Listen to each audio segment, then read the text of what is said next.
Blackmail करना काम है। जो भी ऑफिसर इसकी कार्रवाई करे उसको दूसरे दिन ये कोर्ट में खड़ा कर सकता है। जो भी सिविल पब्लिक उसके साथ बोले उस पर दूसरे दिन ये पर्चा देता है।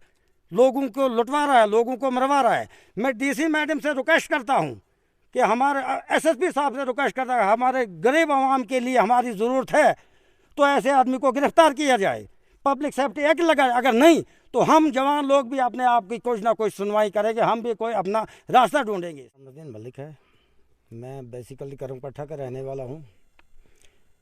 तो शफीक मलिक जो है वो मेरा बिल्कुल क्लोज है, कलेजा है मेरा, कोई दुश्मन नहीं, मेरी उसके साथ कोई ज़ाती शरारियत नहीं है। क्योंकि शफीक के घर में मेरी भतीजी है और वो मेरा दामाद है। लेकिन शफीक मलिक जो है एक ऐसी चीज़ है कि जो पूरे इलाके को इन्हें जद में लाया है। तहसील थुरू और तहसील मोहर, दो तहसीलों की मैं बात करता हूँ। कोई भी गवर्नमेंट अप्लाई है, कोई भी गरीब है, कोई भी रिलेशन में काम करने वाला, कोई भी अपना रिश्तेदार क्लोज है जो दिन को दिहाड़ी लगाता हो, दूसरे दिन उसको कोर्ट में खड़ा कर देता है। अगर कोई गवर्नमेंट मुलाजिम उस पर इन्हें कोई पुलिस उसकी कार्रवाई ना करे तो दूसरे दिन पुलिस को भी वो फ़ौरन कोर्ट में खड़ा कर देता है। और पत्रकार के नाम पे उसको 2008 के बाद वो कटरा वैष्णो देवी में घोड़े का काम कर रहा है। अगर वो पत्रकार है तो घोड़े से कुछ उसने कौन सी डिग्री हासिल की है?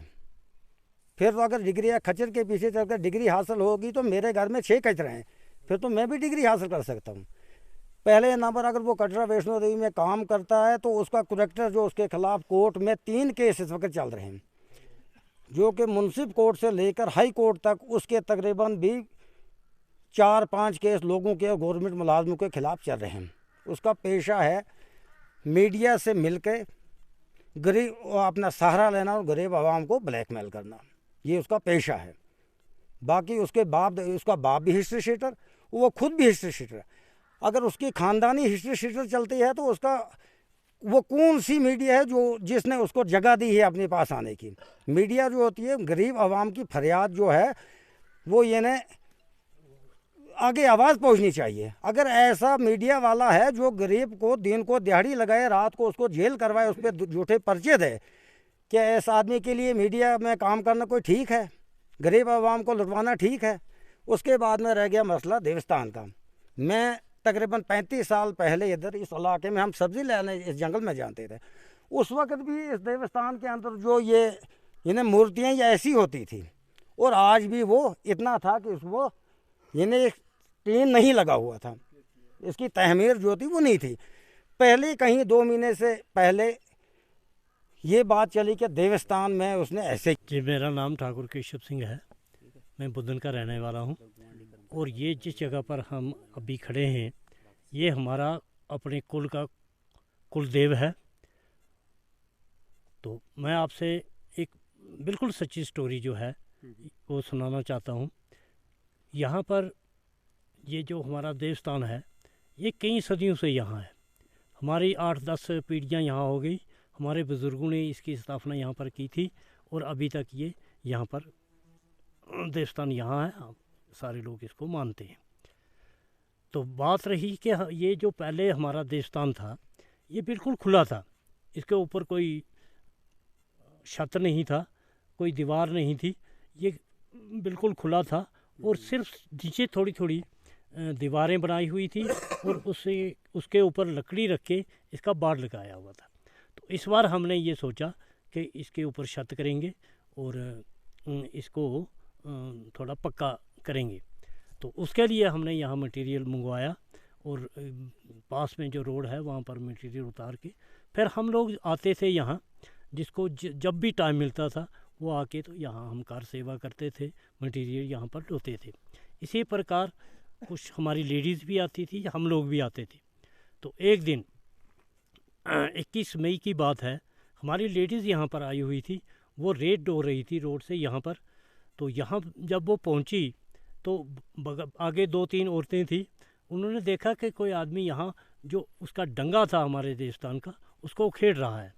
तो वो चलाई, उन्होंने कहा भाई ये क्या कर रहे हो, ये हमारा देवस्थान है।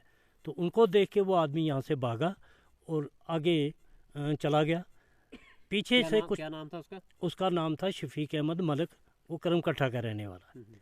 तो तब इन्होंने, जो औरतें आगे थी, इन्होंने पीछे जो औरतें आ रही थी उनको फ़ोन किया कि यहाँ कोई आदमी हमारे देवस्थान की बेहुरमती कर रहा था, और हमने उसको जब पूछा तो यहाँ से भाग के आ गया है, आप उसको पकड़ लो। पर थोड़ा आगे जाके औरतें जो वहाँ से आ रही थी उन्होंने उसको पकड़ लिया, पकड़ के अपनी चुन्नियाँ उतारी, उससे उसको बांध दिया। बांधने के बाद इन्होंने बुद्धन में फ़ोन किया, वहाँ से हमारे लड़कों ने चौकी में फ़ोन किया, और जमसलान से चौकी पुलिस आई, उन्होंने उसको हमारी लेडीज़ ने उसको पुलिस के हवाले कर दिया। और लेडीज़ पुलिस के साथ खुद नहीं मारा नहीं था, अलबत्ता उनके हाथों में डंडे थे, वो इसलिए कि ये कहीं भाग ना जाए। आप समझ सकते हैं कि जमसलान यहाँ से 14-15 किलोमीटर है, अब वहाँ से यहाँ पुलिस को पहुँचते टाइम तो लगना था, इसलिए मारा उन्होंने नहीं है, अलबत्ता डंडे हाथ में रखे थे उसको डराने के लिए कि ये भाग ना जाए। तो उसके बाद FIR लगा, उसके ख़िलाफ़ भी लगा, लेकिन उसने जिद पकड़ी कि नहीं जी मुझे मारा है तो मेरी भी पर्चा लगना चाहिए इनके ख़िलाफ़। तो उस पुलिस ने उससे एप्लीकेशन मांगी, उसने एप्लीकेशन दी और उसका भी पर्चा लग गया।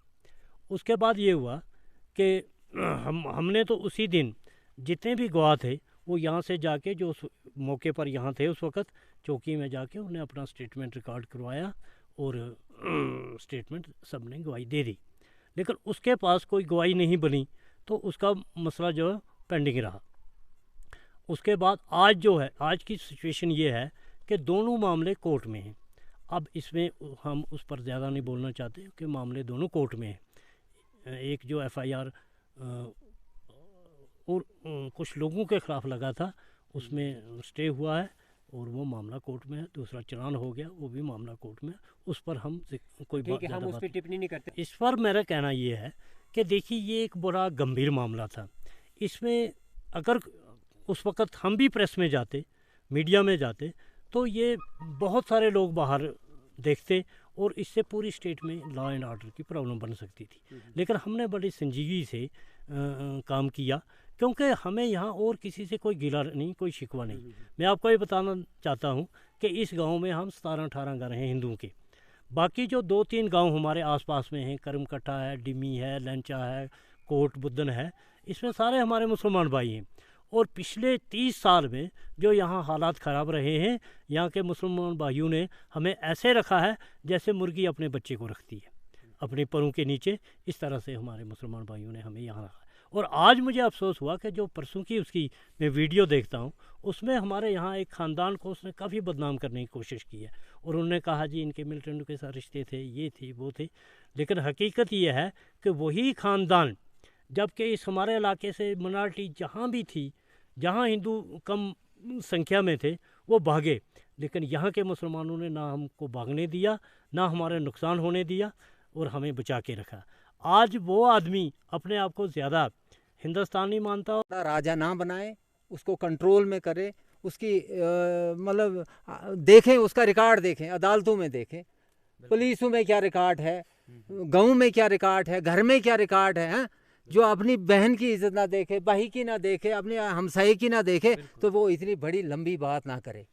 जब तक मेरा आइडिया है कि इतनी लंबी बात नहीं करनी चाहिए। अब यहाँ के ये बड़े लोग जो हैं, ये हमारे वकील साहब हैं, ये चाचा जी हैं, ये हमारे दादे के साथ चले हैं, ये खुद निपटान करेंगे। लकड़ी यहाँ से चोरी हो जाएगी तो यहाँ पूरी बरादरी है। यहाँ ये हाजी साहब अभी बोला, वो यहाँ का बाशिंदा है, उसको नहीं नज़र आएगी यहाँ से लकड़ी चोरी जा रही है, वो पकड़ नहीं सकता है। लेकिन करमकट्ठा से आके अगर मैं कंट्रोल चोर पर करूँ, मेरे से कंट्रोल नहीं होगा। इसका मतलब मैं खुद चोर हूँ ना, फिर मेरा क्या काम है चोरों के पीछे? या अगर मैं खुद नहीं हूँ गलत, तो मेरा क्या काम है गलत जगहों में या ऐसी जगहों में आने का? ये मंदिरों का मतलब मंदिरों की बात बीच में लाना या फिरकाबाजी वाली बात बीच में लाना, ये अच्छी नहीं। जैसे मैंने सुना है, जब औरतें रेत डालने के लिए आई तो यहाँ कोई लड़का था, कहते हैं कि वो पत्थर उखाड़ रहा था इसके देवस्थान के, तो उधर से मैं तू हुई उनकी लड़ाई। और सर, आरोप लगाने की जो बात है, मैं अगर किसी पर खामखा लगाता रहूँ तो मेरे मुंह पर कौन हाथ रखेगा? नहीं लगाना। वो तो जब छानबीन होगी तो पता चलेगा। हमने तो बेचारे का कुछ ना बगाड़ा, ना खाया, ना कुछ है। अगर किसी के साथ उसको ज़ाती तौर पर कोई क्लैश है कोई मसला है वो उस तरीके से हल करना चाहिए। ये मजहबी फ़िरके लेकर नहीं आना चाहिए। मैं तो यही कहता हूँ कि मज़हब के बारे कोई फ़िरका लेकर हमारी बरादरी ख़राब करने नहीं आए। कानून है, हम कानून में जाएंगे, इसकी तहकीकात करवाएंगे। अगर गलत तरीके से हमारे मजहबी जगहों को कोई छेड़ेगा या इनमें खराबा डालेगा, अगर किसी सिंगल पर्सन के साथ उसकी मेहनतों है, कोई ज़ाती मसला है, तो वो उनको अपनी जगह हल करना चाहिए। इस चीज़ को बीच में नहीं लाना चाहिए। अब इधर लड़ाई हुई तो वो इधर आके वो लड़कियां मंदिर का काम कर रही थी, तो शोर शराबा जब हुआ तो वो लड़कियां रेड हो रही थी। वो लड़का आया, शफीक नाम है उसका, करमकट्ठा का है कोई, तो उसने आकर उनके साथ लड़ाई ली। तो लड़कियों ने जब फ़ोन शोन किया, हमें भी बताया, पुलिस को भी बताया, काफ़ी शोर हो गया। तो हम इधर के सरपंच हैं, मेरी मैडम सरपंच है, तो मैं भी आ गया, पुलिस भी आ गई इधर। तो जिस वक्त हम पहुँचे तो वो लड़कियों ने वो उसको दुपट्टे से बांध के रखा था।